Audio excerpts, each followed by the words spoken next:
అసలు అరాచకంగా ఉంది. ప్రజలు అల్లాడిపోతున్నారు. నేను జనాల్లోకి రాబోతున్నాను జగన్మోహన్ రెడ్డి గారు అంటున్నారు. కొద్ది టైం ఇద్దాం లేదా సమయం ఇద్దాం, ఒక సంవత్సరం చూద్దాం అని వచ్చారండి. ఆయన జనాల్లోకి వచ్చారా? ఆయన ఎక్కడో కూర్చొని మాట్లాడతాం కాదు, జనాల్లోకి రావాలి కదా ఆయన కూడా. నేను ఎంతో చేశాను గత 5 ఏళ్లలో, అసలు నేను చేసిందని మీరు అందరూ సన్మానాలు నాకు చేయాల్సింది పోయి మీరు విమర్శిస్తున్నారు. చేస్తే 11 సీట్లు ఎందుకు ఇస్తారు సార్? అవును,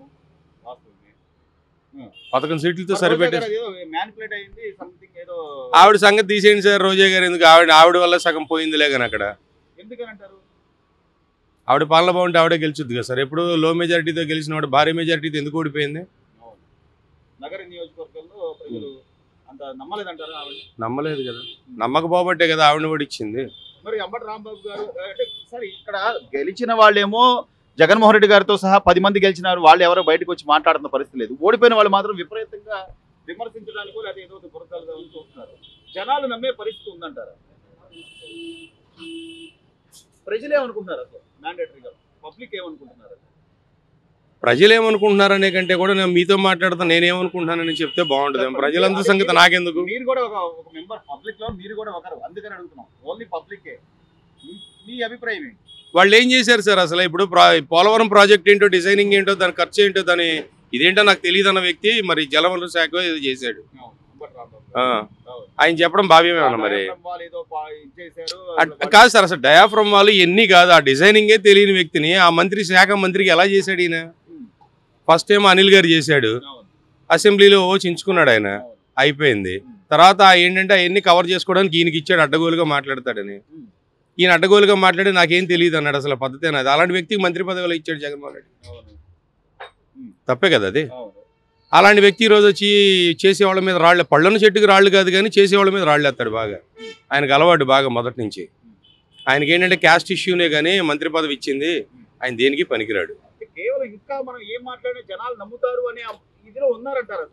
జనాలు నమ్మారు నమ్మలేదని తెలియడానికి ఇంకా 2 years పట్టుద్ది సార్.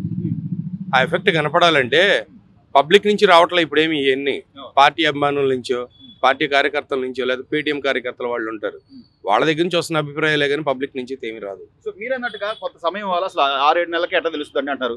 ఈ 8 నెలల్లో వీళ్ళు మేము ఏం చేసామని చెప్పుకోవడానికి, మేము పెన్షన్లు పెంచాము, లేదా గ్యాస్ సిలిండర్లు ఇస్తున్నాము, లేదా రోడ్లు వేస్తున్నాము, రోడ్ ప్యాచ్ వర్క్లైనా వేస్తున్నాం కనీసం అని వీళ్ళు చెప్పుకుంటున్నారు. కొంచెం అంటే చెప్పుకోవడానికి కేవలం ఒకవైపు జగన్మోహన్ రెడ్డి గారేమో నేను ఎంతో చేశానని ఆయన చెప్తున్నాడు, నేను పథకాలు ఇచ్చాను లేకపోతే బటన్ నొక్కాను ఆయన చెప్పుకుంటున్నాడు. ఈ వ్యత్యాసాన్ని ఎలా చూడాలి సార్? జరుగుతున్న అభివృద్ధి చూసిన తర్వాత ఎన్ని అనవసరం సార్. వాళ్ళు మాట్లాడిన మాటలు పట్టించుకోవడం అనవసరం. ఇప్పుడు నిన్న ఊరు వెళ్ళాము, అత్తగారు ఊరు.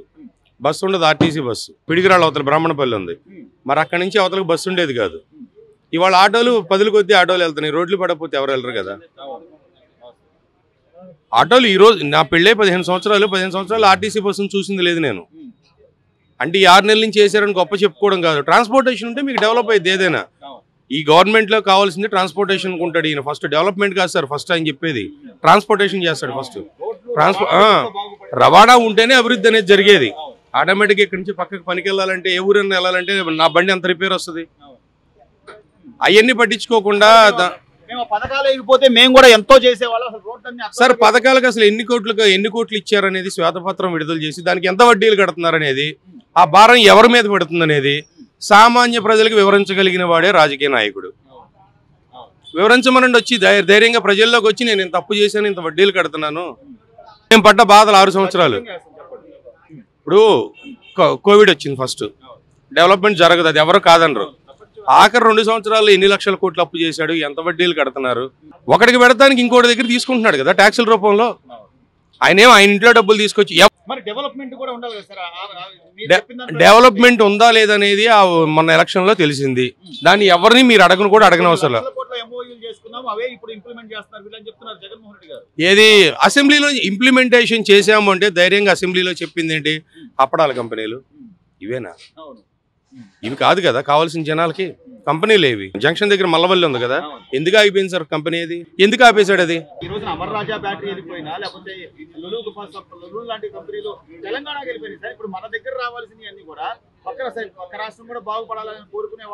కానీ వాళ్ళు ఆ రోజున ఎన్నికలకు ముందు వాళ్ళు చెప్పిన మాటలు, ఇక్కడ ఎకరం అమ్మితే అక్కడ 10 ఎకరాలు కొనుక్కోవచ్చు, మీరు ఇక్కడ మాకు ఓటు అయిపోతే ఆంధ్ర లాగా రోడ్లు ఉంటాయి, మరి ఇంత అవమానిస్తున్నా కూడా అప్పుడు జగన్మోహన్ రెడ్డి గారు తెలియలేదంటారు. తెలియని నాయకుడేం కాదు సార్, ఆయన అమాయకుడేం కాదు. ఆయన అమాయకుడానికి జనాలు పిచ్చోళ్ళు అంతే. ఈసారి మాత్రం ప్రజలు అమాయకులు అవ్వలేదంటారు. అవలా సార్, ప్రజలు అమాయకుల ముదురులు అని కాదు సార్, వాళ్ళు ఫిజికల్గా కానీ మెంటల్గా కానీ పడ్డ టార్చర్ని ఎలక్షన్లో ఓటు రూపంలో చూపించారు. బాధలు కాదు అవి అమాయకుల ముదురులో. ఈ చీమనైనా కొడుతుంటే రివర్స్ తిరుగుద్ది సార్, మనిషి అంత సార్. చీమని నడిచి చీమను కొట్టుండి వెనక్కి కూరలో పట్టుకుని కొట్టుద్ది. ఏ మనిషి మనం తక్కువ దానికి ఏమన్నా పడ్డాడు బాధ. నేను ఎన్నో బాధలు పడ్డాను సార్. ఈ 2027తో షుగర్ బీపీ వచ్చినాయి నాకు. నేను ఫైనాన్స్ కంపెనీలో కలెక్షన్ చేసేది. ఏదో పథకం పడితే పేమెంట్లు కడతాం, ఈఎంఐలు కడతామే కానీ కస్టమర్లు గత 5 ఏళ్లలో చాలా వరకు 70% అదే జరిగింది. ఎందుకంటే మనకి లేబర్ ఎక్కువ. ఇసుక ఆపారు, సరే ఇసుక వాళ్ళ పాలసీ మార్చుకున్నారు, వదిలేరు, ఆపారు, బాగానే ఉంది. తర్వాత మరి ఆ లేబర్ ఎందుకు దెబ్బతిన్నారు? నేను నా ప్రాక్టికల్గా నా జాబ్ ప్రొఫెషనల్ పరంగా చెప్తున్నా. ఈఎంఐలు కట్టలేకపోయారు. ఏంటంటే ఇగో ఈ 18,000 ఆసరా వచ్చిందనో, ఈ 18,000 కాపు నేస్తం వచ్చిందనో, ఈ వచ్చిన తర్వాత బళ్ళు కొంటాం, బళ్ళు ఈఎంఐలు కడతామేంటి సార్?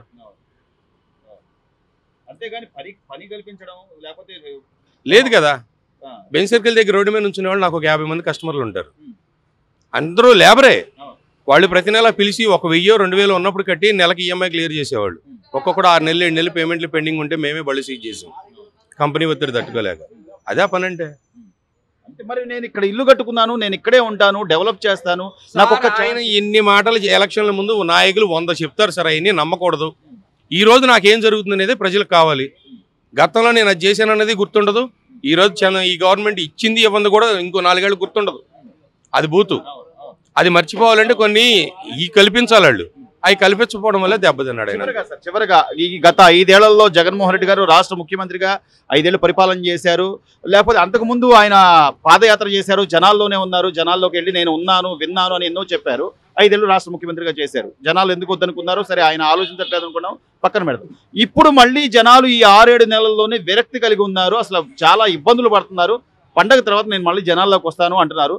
జనాలు నమ్ముతారంటారా?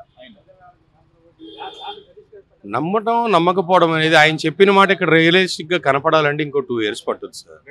ఆయన ఇప్పుడు పాదయాత్ర చేసి కూడా వేస్టే.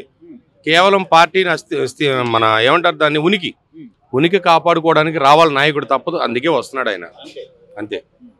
ఆయన సరైన నాయకుడు అయితే 4 ఏళ్లు చూసి కరెక్ట్గా విమర్శించి 4వ సంవత్సరం 3.5 సంవత్సరం మొదలు పెట్టమన్న పాదయాత్ర మళ్ళీ గెలుస్తాడు.